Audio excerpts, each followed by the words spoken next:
네, 학술 발표회 2부 오후 일정을 시작하도록 하겠습니다.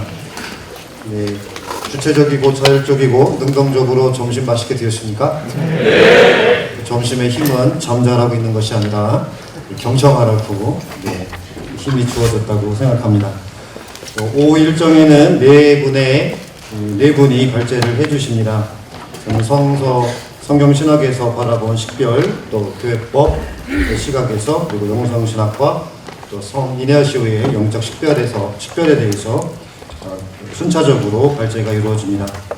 우선 오후 첫 번째 발제는 성경신학적 제안으로서 사무엘 2권 11장 27절 다윗이 한 짓이 주님의 눈에 거슬렸다. 과연 다윗이 한 짓이 뭔 짓인지 그 짓을 철저하게 그 짓이 어떤 짓이고 어떤 모습으로 진행되었는지 성경신학적으로 식별에 관해서 제안을 해주시고 또 발표를 해주실 분은 수원교구 나우준 요한보스코 신부님이십니다. 신부님께서는 2008년에 수원교구 사제로 서품이 되셨고요. 현재 본교에서 인사실장을 맡고 계십니다. 현재 저희 학교에서 히브리어와 역사서 강의를 우리 신학생들에게 해주고 계십니다. 신부님께서 땀 흘려 준비하신 고견 함께 경청하도록 하겠습니다.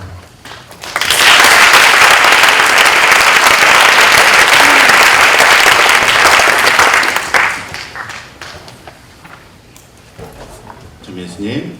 네, 나오는군요. 제목은 식별에 대한 성경신학적 제안.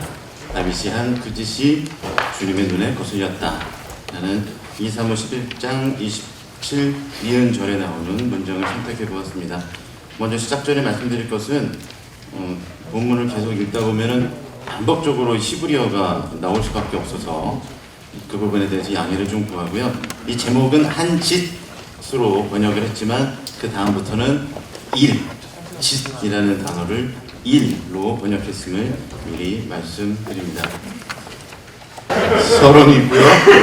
얘기 좀 고찰을 하고 그 다음에 2장에서 2사무 11장 12장 안에서의 하다바 하면 이제 그게 그 일이 됩니다. 배우신 분은 아시겠지만 정관사 하 그리고 다바 합쳐서 하다바 하면 그 일이 되고 계속해서 보시면 녹색으로 된 부분들은 이 일 그 다음에 세 번째는 하다바 그 일, 네 번째는 이 일인데 그 일로 돼 있죠. 다섯 번째도 이 일, 여섯 번째는 뭔가 좀 그림이 다르죠. 그래서 이 일 안에서, 그리고 일곱 번째는 다시 하다바 하세 해서 이 일, 이렇게 반복적으로 일이 나오니 정신을 바짝 차리시고 들으시면 되겠습니다. 3장에 가서는 정경적 해석학에 따른 식별에 대해서, 이게 말이 어렵지 무슨 얘기냐면 정경적 해석학을 바탕으로 2장에서 연구했던 부분을 좀 재해석해보자 라는 시도고요. 결론에 가서는 식별을 위한 성경신학적 재고라고 하면서 결론을 대신하는 것으로 하도록 하겠습니다. 먼저 2사무 11장 27절에 나오는 다윗이 한 짓이 주님의 눈에 거슬렸다 라는 문장을 접하면 그 짓이 무엇인지 이렇게 100이면 100사람 다 대부분 다윗과 밧세바의 간음 사건이나 혹은 성경을 조금 더 읽어본 사람들은 아마 이 사건을 은폐하려고 벌인 다윗의 우리야 살해라고 분명히 응답할 것입니다. 이 두 가지 사건을 전 이해로 두고 다윗과 밧세바 상화부터 그 이후의 상화를 쭉 읽게 되면 우리가 흔히 구약 신학이라고 알고 있는 그 상선벌학, 권선징악 이런 어떤 신학적인 어떤 메시지라고 알고 있는 그런 요소들이 아주 농축된 상화라고 보여지죠. 그리고 거기에 조금 더 덧붙여서 다윗이 자신의 죄를 제가 주님께 죄를 지었소 라는 고백으로 인해서 하느님께서 다윗의 죄를 용서해 주시고 솔로몬을 사랑해 주시는 그런 내용으로 볼 때 자비하신 하느님을 또한 우리가 여기서 느낄 수 있다 라고 이해되는 텍스트이기도 합니다. 아주 자연스럽고 어쩌면 당연한 듯 보이는 이와 같은 해석에 본 연구는 의문을 던지고자 합니다. 정경으로서의 성경은 과연 우리에게 이런 간음과 살인과 같은 죄를 피하도록 하기 위해서 혹은 죽어야 할 죄인임에도 불구하고 용서하시는 하느님을 알리기 위해서 그토록 많은 분량을 할애하고 있을까? 이미 십계명을 통해 금지된 살인과 간음에 대한 더 강력한 조치가 필요했던 것일까? 다윗을 죽지 않게 해주신 하느님의 자비는 다윗의 자녀들에게는 베풀어지면 안 되는 것이 없을까? 더 나아가 다윗 가문에서 연이어 벌어지는 불행은 결국 야훼가 계획한 것인가? 계속해서 이어지는 단순하면서도 대답하기 힘든 질문들은 결국 다윗의 그 일을 간음과 살인으로 식별한 것에서 출발합니다. 물론 다윗의 그 일을 간음과 살인으로 이해하는 것이 가장 기본적인 입장임에는 틀림이 없지만 사화 안에서 울리는 또 다른 목소리, 어쩌면 각각의 목소리가 합쳐져서 울리는 정경으로서의 목소리를 우리는 식별해내지 못하고 있는 것은 아닐까. 그런 까닭에 주님의 마음에 들지 않은 다윗이 행한 그 일이 무엇인지 식별하는 작업이 무엇보다 먼저 요청됩니다. 이는 성경 본문을 비판적인 입장이 아닌 비평적 입장에서 읽고 이해하려는 것으로, 이는 본문에 대한 전 이해를 비판적으로 인식하면서 하느님에 관한 정경의 관점을 식별하는 것을 의미합니다. 따라서 이 작업을 통해 정경이 시대와 장소 그리고 민족을 넘어 오늘날 우리에게도 마찬가지로 정경으로 자리할 수 있는 근거를 마련해 무엇을 의미하는지 분명하게 짚고 넘어갈 필요가 있습니다. 한글 사전에서 정의하는 식별을 살펴보면 구별하려는 대상에 대해서 제대로 아는 것이 식별의 전제가 되고 있음을 알 수 있습니다. 이는 구약에서 식별이라는 단어로 번역된 단어들 되게 많을 것 같지만 구약에서 욥기에서만 3번이 등장하죠. 저 분홍색이 빈, 보라색이 바한, 파란색이 야다가 되겠습니다. 이 단어들을 살펴보면 거의 대부분 빈과 바한이 식별이라는 단어로 번역이 됐는데 이 단어들이 쓰인 문장 안에서 혹은 그 전과 후에 거의 대부분 이 야다, 즉 알다라는 동사가 함께 등장하고 있음을 우리는 보게 됩니다. 따라서 성경에서 식별의 의미를 담고 있는 단어들을 종합해 보면 어떤 대상을 바한, 곧 시험하고 테스트하고 혹은 재련해서 빈, 곧 여러 가지 가운데에서 분별해서 인지하고 결과적으로는 야다, 제대로 알고 선택하는 것, 이것이 구약에서 식별이라는 어떤 그런 개념에 담고 있는 어떤 그런 개념이 담고 있는 것이 아니라 식별이라는 것을 이런 개념으로 이해하고 있다라고 말씀드릴 수 있겠습니다. 그렇다면 이제부터 다윗의 이 일, 그 일이 무엇인지 정경적 맥락 안에서 식별해 보도록 하겠습니다. 정경적 맥락, 말이 어렵지만 쉽게 말해서 성경 해석을 위한 가장 적합한 맥락을 의미하는데, 이게 또 뭐냐면 누군가가 아까 오전에도 질문을 던지잖아요. 그러면은 이 발제자분들이 무슨 얘기인지 잘 이해를 못하겠다. 이 이해를 못하는 이유는 글을 못 써서도 있을 수 있지만 대부분은 질문을 던지는 그 사람의 지금 맥락이 뭔지가 파악이 안 될 때 어렵거든요. 그런 의미에서 우리가 지금 본문 텍스트를 연구하는 그 맥락이 어떤 맥락이냐, 이것을 저는 정경적 맥락 안에서 보도록 하겠다라는 의미가 됩니다. 정경적 맥락은 뭐냐? 쉽게 말해서 우리가 전수받은 성경을 73권, 다들 가톨릭이시니까 73권의 그 각각 나누어진 각 권의 성경을 말하는 것이 아니라 이 성경 곧 한 권으로 된 정경이라는 맥락 안에서 본문을 살펴보겠다는 얘기가 됩니다. 따라서 이 정경적 맥락을 중심으로 살펴본다는 것은 본문의 배후에 존재하는 전승, 편집층과 같은 통시적 측면에서의 문제들을 본 연구는 다루지 않는다는 의미도 담고 있습니다. 이와 관련해서는 각주 14, 15를 참조해 주시기 바랍니다. 이 사무 11장, 12장 안에서 등장하는 하다바르는 다음과 같습니다. 7개가 있죠. 자세히 보죠. 이거 결론적으로 도대체 다윗의 그 일이 뭐야? 이 일이 뭐야? 라고 하신다면 대부분은 간음, 우리아, 살해 이렇게 알고 있지만 본문에서는 그렇게 단정지어서 보는 것을 피하도록 하나의 장치를 제가 볼 땐 마련했는데, 그게 뭐냐? 하다바르라는 이 단어 안에 그것을 어떤 일정한 특정한 사건으로 보지 말 것을 초대하고 있다라는 것이 어떻게 보면 저의 주장이기도 합니다.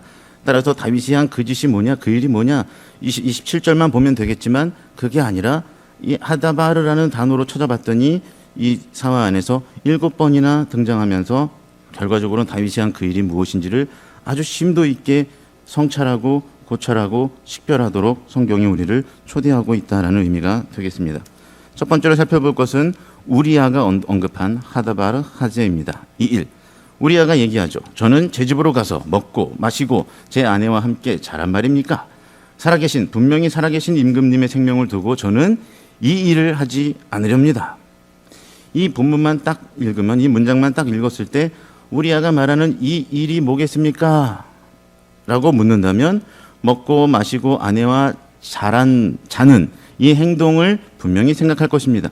그런데 본문을 심도 있게 읽어보면 이 세 가지 단어들이 쓰인 이 단어가 부정사로 쓰였습니다. 즉 보시면 라메드가 앞에, 네, 아시죠? 라메드, 낙타처럼 생긴 라메드가 앞에 다 붙어 있습니다. 이게 뭐냐면 영어로 투부정사와 같아서 동사로도 되고 명사로도 되고 형용사로도 되는데 그 내적인 의미는 뭐냐면 무엇을 하려고, 즉 목적이 그 안에 담겨 있습니다. 따라서 이 문장을 다시 한번 해석해 보면 먹으려고 마시려고 아내와 함께 자려고 제가 집으로 가란 말입니까?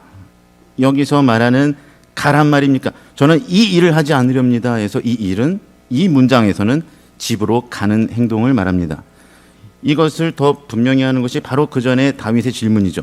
어째서 그대는 그대의 집으로 내려가지 않았는가? 이 질문에 대한 우리아의 대답이죠.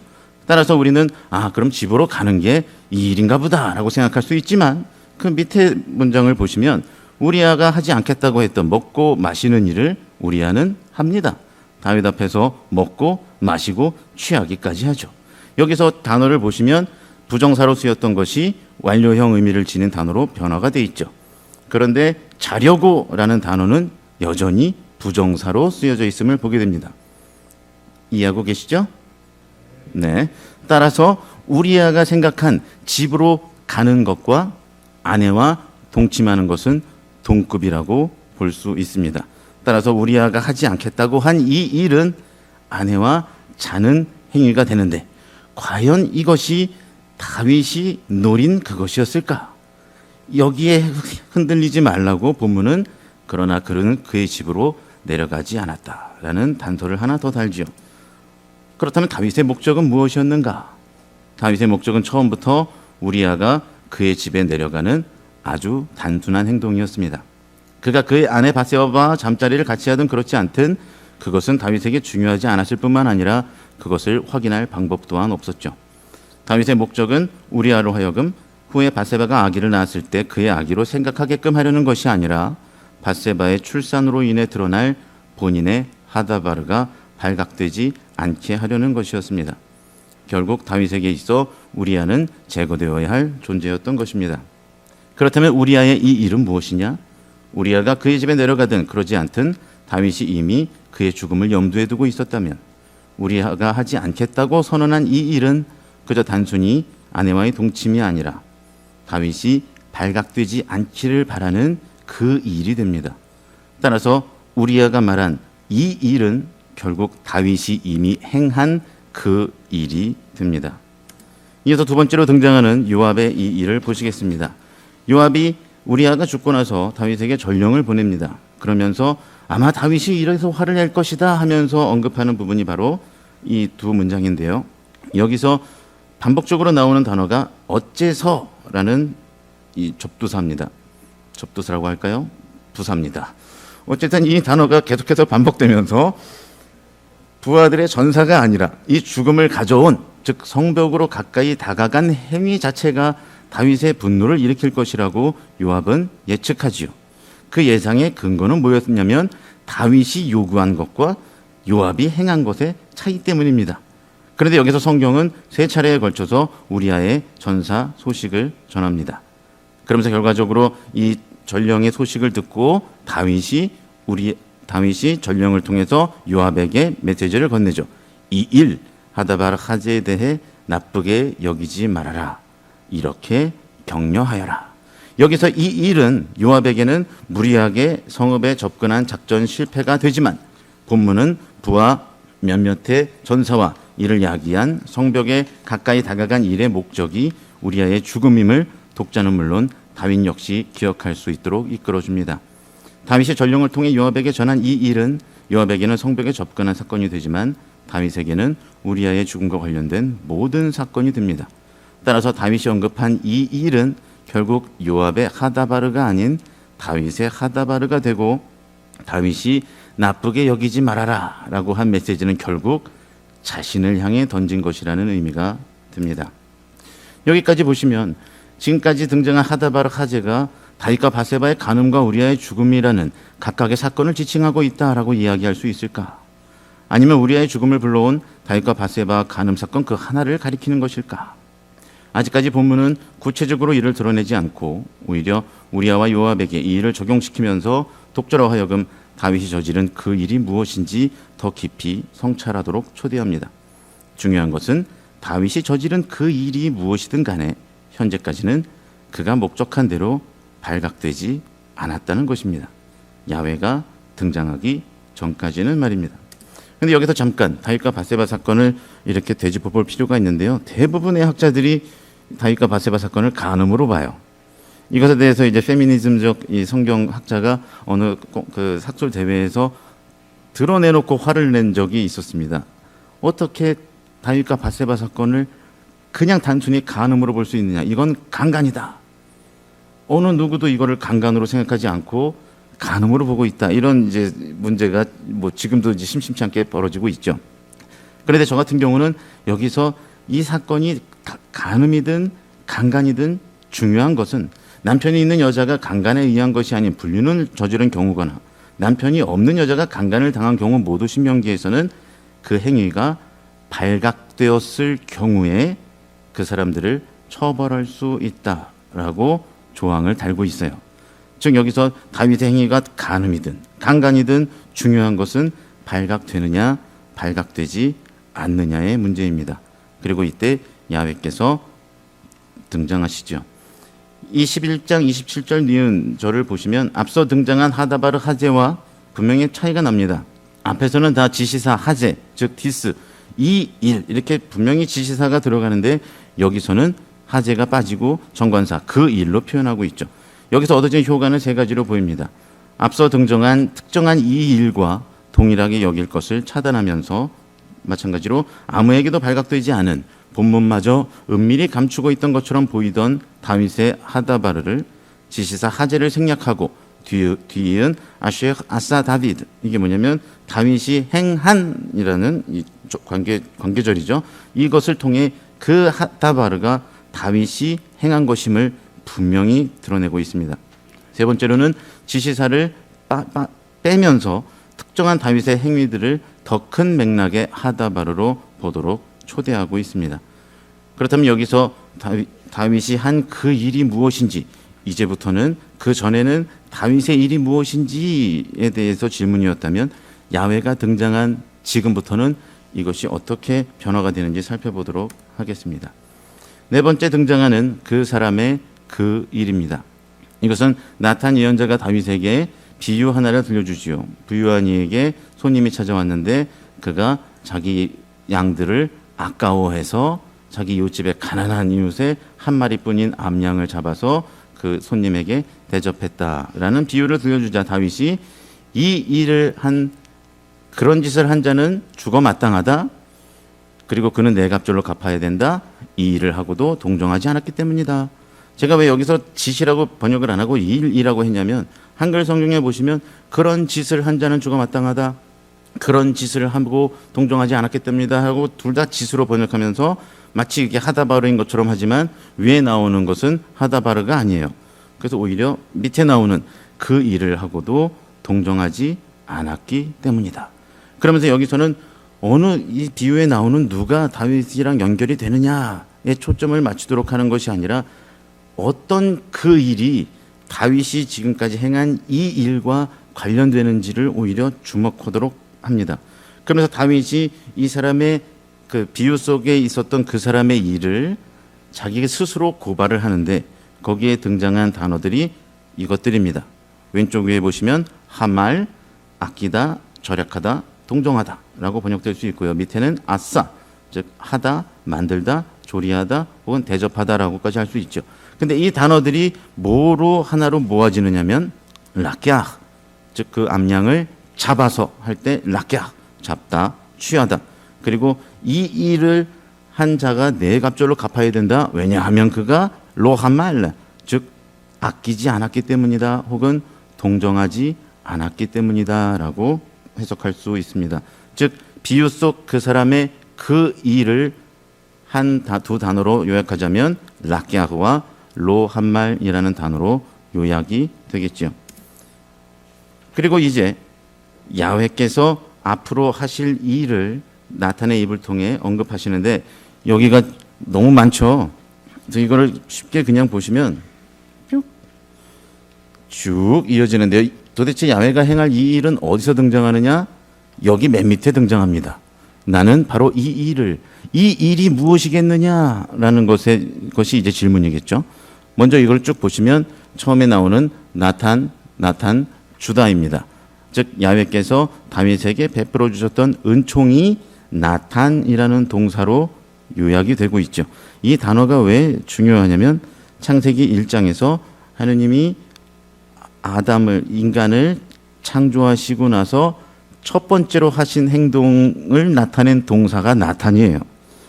인간에게 온갖 생명을 자연을 주시며 축복하셨다 할 때 나탄이 최초로 등장하는 단어입니다. 그리고 두 번째 있어서는 바자, 하락, 그 다음에 이 행위들이 가운데 락야 여기로 집중되면서 다윗이 행했던 일이 이 락야라는 단어로 집중이 됩니다. 그래서 10절에 이어서 그러니 이제 칼이 너희 집안을 영원히 떠나지 않을 것이다 라는 예고가 나오는데 이 예고를 요 앞에 일들 때문에 이제 그럴 것이다 라고 이해하면 안 되고 이 10절 기억의 내용은 뒤에 있는 내용 때문에 벌어지는 예고입니다. 즉 이제 칼이 너희 집안을 영원히 떠나지 않을 것이다. 왜냐하면 네가 나를 경멸하고 바자하고 아내를 락야하고 너희 아내로 삼은 결과이다. 두 번째로 이어지는 야훼께서 바로 이 일을 나는 할 것이다. 이 일이 뭐냐라고 했을 때 대부분의 학자들이 뭐라고 이해를 하냐면 너희 아내들을 데려다가 너희 이웃에게 줄 것이고 이 태양이 보는 가운데 그는 너희 아내들과 함께 잘 것이다. 이게 어디에서 현실이 되느냐? 압살롬이 쿠데타 중에 다윗이 피신했을 때 아히토펠의 말을 듣고 다윗의 궁전에 가서 다윗의 후궁 10명과 온 이스라엘이 보는 앞에서 관계를 맺습니다. 바로 이 일이 야훼께서 하신다는 그 일일 것이다 라고 해석을 하지만 여기서는 완전히 분리된 문장으로 보아야 합니다. 그렇다면 이 일은 뭐냐? 어디랑 연결이 되느냐? 바로 너는 은밀하게 행했지만 바로 이 문장과 연결지어서 바라보아야 합니다. 이 부분에서는 제가 기억력의 문제로 찾아보도록 하겠습니다.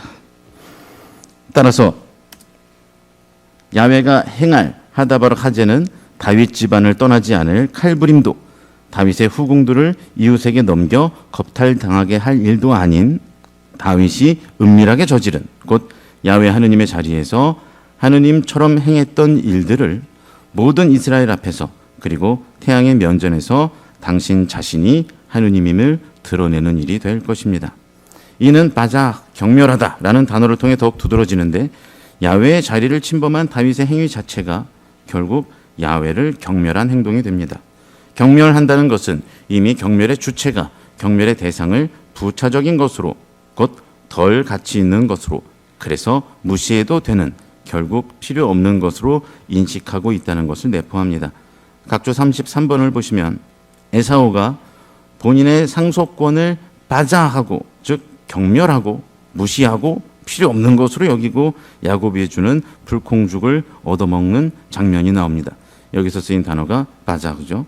이제 분명하게 드러난 다윗의 하다바르 하제가 어떤 결과를 초래하는지 보도록 하겠습니다. 발각되지 않았던 다윗 행동들은 이제 나탄에게 그리고 누구보다 야훼에게 발각이 되었습니다. 발각됨의 결과는 물론 죽음이죠. 따라서 이에 다윗은 제가 주님께 죄를 지었소라고 죄를 고백하고 나탄은 지체 없이 선언합니다.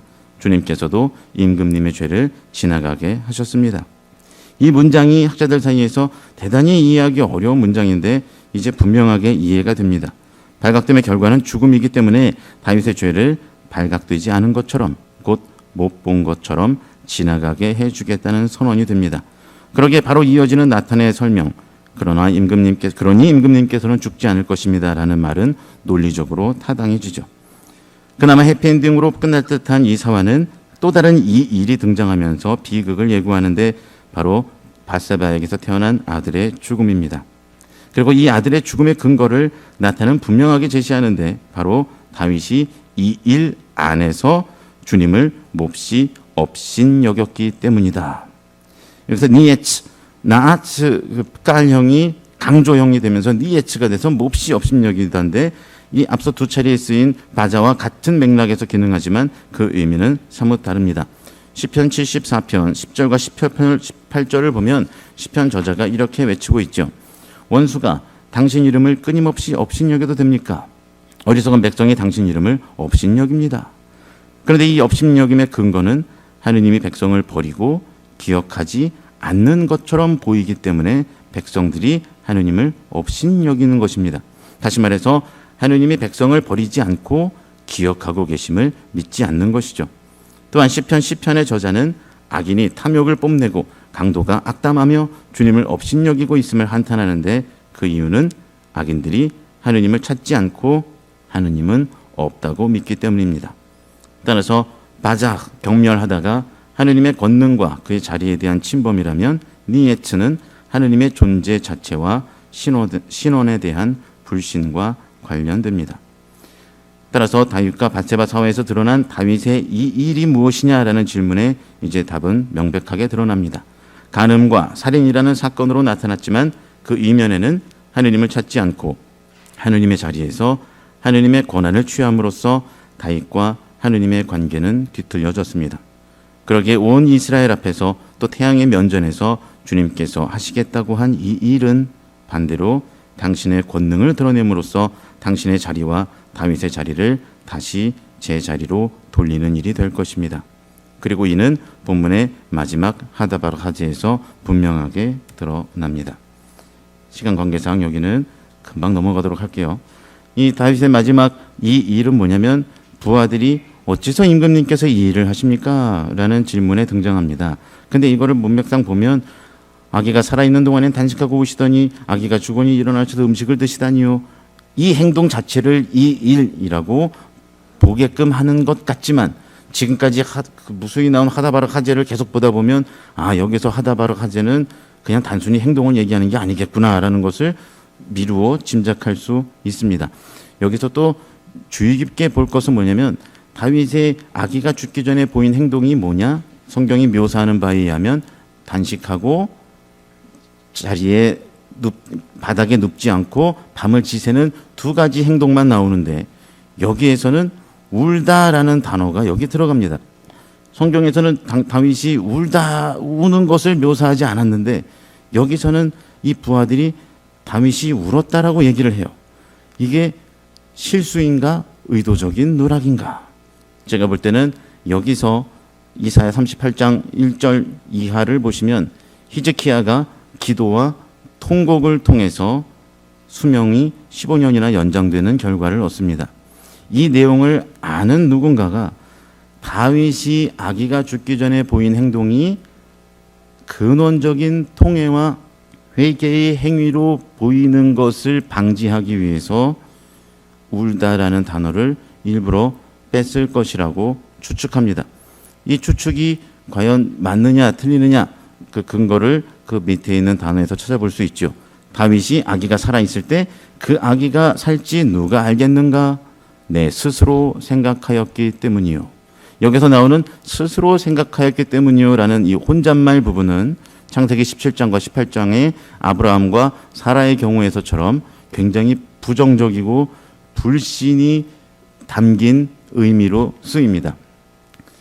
그랬던 다윗이 아기가 죽자 자리에서 일어나서 옷을 갈아입고 음식을 먹고 야훼의 집에 가서 바닥에 엎드려 야훼를 경배하는 모습으로 바뀌죠. 결과적으로는 지금까지 다윗의 모습과 완전히 변화된 모습으로 등장합니다. 이 아기의 죽음을 기점으로 다윗의 이 일이 이제는 야훼께서 앞으로 행하실 이 일에 자리를 내준 것이 되고 이것을 두고 다윗은 분명하게 선언합니다. 내가 할 수는 없어. 그가 나에게 돌아올 수는 없소. 결국 하느님의 자리에서 다시 내려온 다윗의 사건이지만 모든 것이 뒤바뀐 곧 야훼가 주도권을 쥔 하다바르 하제가 되겠습니다. 뒤이어서 이 지금까지 해석한 어떻게 보면 분석한 내용을 정경적 해석학에 따라서 한번 살펴보자라는 얘기인데요. 다윗은 선물을 주신 이와 선물을 창조주와 피조물 하느님과 수여된 축복 사이를 구분하지 못했습니다. 이와 같은 잘못된 식별의 결과로 그는 삶 안에서 실제로 무엇인가를 소유하고 있다고 생각했고 따라서 가난한 이들과 소외된 사람들을 불의하게 대하면서 동정하지 않은 그 일을 저지르게 되었습니다. 한편 정경은 다윗의 식별의 실패를 비단 다윗의 것으로만 바라보지 않고 시야를 넓혀서 에덴 동산의 아담과 하와에게까지 넓히죠. 하느님께서 주신 선물과 하느님을 올바로 식별하지 못한 결과로 그들은 금지된 열매를 취함, 곧 똑같은 단어 락야가 여기서 쓰이죠. 취함으로써 하느님과의 관계를 무너뜨리고 아브라함은 하느님보다 하느님께서 주신 선물인 이삭을 더 사랑한 나머지 혹독한 시간을 맞이해야 했습니다. 이집트 종살이에서 구해주신 야훼 하느님의 축복을 받고도 하느님을 올바로 알지 못한 이스라엘은 무죄한 이들과 가난한 이들에게 동정심을 베풀지 않고 예언자들의 말도 듣지 않았기에 그 결과로 그들에게 징벌이 내려집니다. 이 모든 하다바르는 하느님보다 그들이 소유하고 있다고 생각하는 모든 것들을 더 사랑하며 하느님의 자리에서 그것들을 즉 땅과 재산과 자녀와 모든 것을 그 위에 두는 것으로 근본적으로 우상 숭배가 됩니다. 다윗의 이 일에 대한 식별의 작업은 점차적으로 정경이라는 맥락 안에서 시대와 장소를 초월한 온 인류의 이 일로 확대되었고 그 일의 식별을 위한 기준 곧 정경적 해석학은 유일하신 하느님 야훼가 됩니다.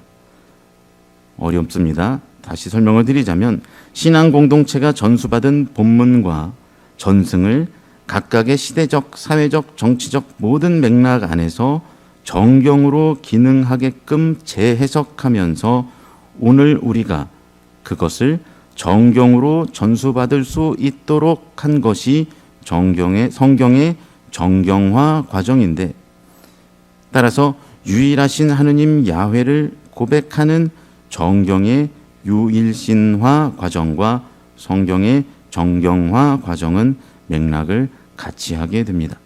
정경화 과정 말은 어렵지만 여기서 분명하게 구분해야 될 것은 우리가 알고 있는 정경이라는 어떤 이것을 픽스 고정시키기 위해서 있었던 어떤 뭐라고 할까요? 공의회 초세기에 있었던 이 성경의 어떤 본문을 이게 정경이다라고 하고 어느 건 빼고 어느 건 끼고 이 과정을 성경의 정경화 과정이라고 부르는 것이 아니라 받은 전승을 어떻게 이것이 그 시대에 맞게 그 시대의 정경으로 기능할 수 있는지 계속해서 식별해냈던 그 과정 그것이 정경으로서 자리할 때까지 이어졌다. 그 정경화 과정이 바로 지금 오늘날 우리에게도 마찬가지로 적용될 수 있다라는 얘기가 되겠습니다.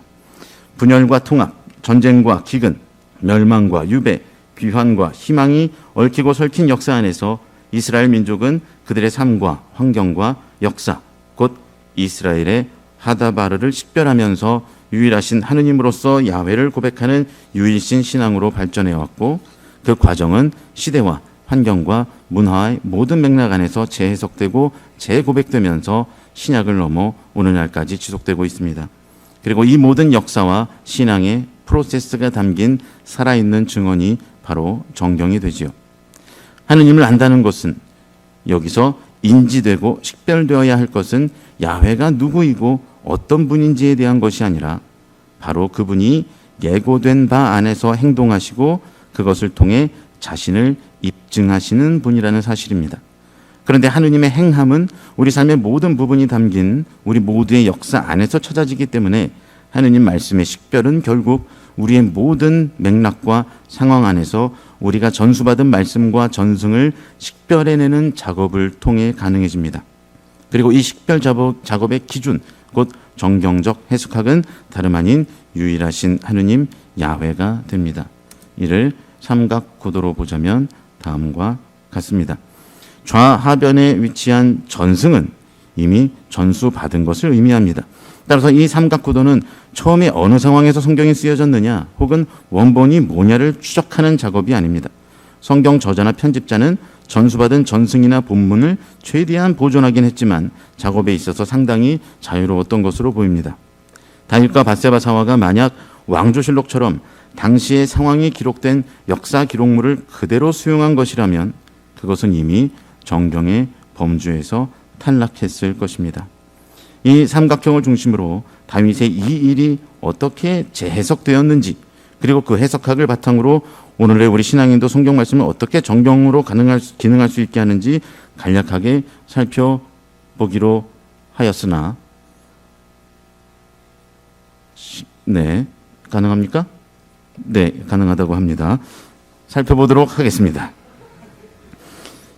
이 구도 안에서 다윗과 밧세바 사화가 어떻게 정경적으로 재구성되고 재해석됐는지를 추적해 보는 거예요. 먼저 여기서 가설 하나를 세워봅니다. 우리 이제 역사서 시간에는 여러분들 들었을 거예요. 밧세바의 아버지는 엘리암입니다. 그리고 엘리암은 누구의 아들이냐? 아히토펠의 아들입니다. 만약 여기서 언급된 인물들이 다 동일한 인물들이라면 밧세바는 아히토펠의 손녀이고 솔로몬은 아히토펠의 외증손자가 되겠죠. 그랬던 그 아히토펠이 압살롬의 편에 서서 다윗을 지지하지 않고 압살롬의 쿠데타에 결정적인 역할을 한 인물로 그려진다는 것은 대단히 낯선 얘기죠. 따라서 학자들이 얘기하기를 압살롬의 반역 사화는 다윗과 밧세바 사화 이전에 있었던 일이다 라고 이야기합니다.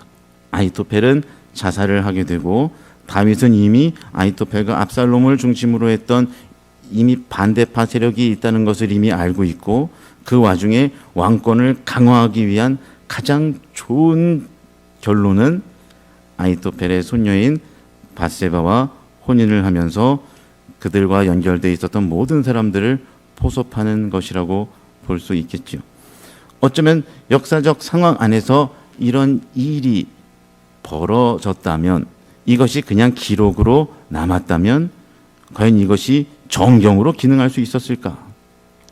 그 이야기가 지금 오늘 우리까지 와서 우리가 그것을 정경으로 받아들이고 있을 수 있을까? 따라서 그 이후의 상황, 정치적인 맥락 안에서 그들이 받은 전승, 즉 다윗과 밧세바와 압살롬 이야기와 그 모든 전승들을 재해석하게 되는데, 그 기준이 뭐였느냐? 유일하신 하느님 야훼에 대한 그 기준을 바탕으로 재해석하게 됩니다. 따라서 다윗과 밧세바의 간음 사건, 살인 사건은 유일하신 하느님에 비추어 봤을 때 락야흐 로하말로 다시 대체되고, 그 뒤에 있었던 압살롬, 그 이전에 있었던 압살롬 사건들은 다윗과 밧세바 사건 뒤로 가면서 그것이 다윗과 밧세바 죄로 인한 결과, 즉 하느님의 직접적인 개입에 의한 결과로 재해석하면서 이것을 정경으로 기능하게끔 구성했다고 볼 수 있겠습니다. 이 원칙을 바탕으로 오늘날 우리가 예를 들면 지금 코로나19가 창궐하고 있는 이 시기에 다윗과 밧세바 본문을 재해석한다면 어떻게 될까?